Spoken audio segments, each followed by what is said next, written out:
লন্ডনে চিকিৎসাধীন বেগম খালেদা জিয়ার সব ধরনের পরীক্ষা নিরীক্ষা শুক্রবারের মধ্যে সম্পন্ন হবে। এখনও তার লিভার, কিডনি কিংবা হার্টের সমস্যা নিরূপণের জন্য সব ধরনের পরীক্ষা শেষ হয়নি, এমনটাই জানিয়েছেন বেগম খালেদা জিয়ার ব্যক্তিগত চিকিৎসক অধ্যাপক জাহিদ হোসেন। তিনি 13 জানুয়ারি বিকেলে সাংবাদিকদের সামনে ব্রিফকালে এমন তথ্য জানান। ওনার শারীরিক যে সমস্ত অসুবিধার জন্য, বিশেষ করে chronic liver disease, chronic kidney disease বা এবং হার্টের অ্যাসেসমেন্টগুলো এখনও কমপ্লিট হয় নাই। এটা শেষ হতে হতে প্রায় আগামী শুক্রবারের মতো সময় লেগে যেতে পারে।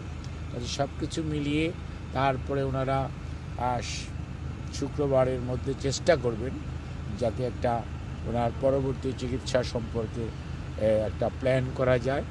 এখানে প্রফেসর ডক্টর প্যাট্রিক কেনেডির অধীন চিকিৎসাধীন থাকা অবস্থায় ওনাকে এখানকার নেফ্রোলজির কনসালটেন্ট, হেপাটোলজি, গ্যাস্ট্রেন্টারোলজি এবং লিভার ট্রান্সপ্ল্যান্ট ইন্টেনসিভিস্ট সহ বিভিন্ন বিষয়ে চিকিৎসকরা ওনাকে প্রতিদিনই ওনার স্বাস্থ্য পরীক্ষা করছেন এবং সেই অনুযায়ী পরীক্ষার রিপোর্টের উপর ভিত্তি করে কিছু কিছু বায়োকেমিক্যাল টেস্টও করানো হয়।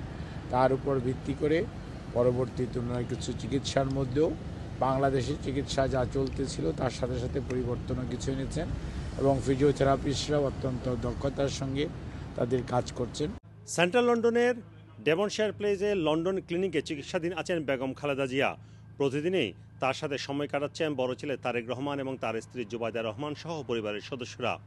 সোমবার বিকেলে খালেদা জিয়াকে দেখতে হাসপাতালে একাই এসেছিলেন তারেক রহমানের স্ত্রী ডাক্তার জুবাইদা রহমান।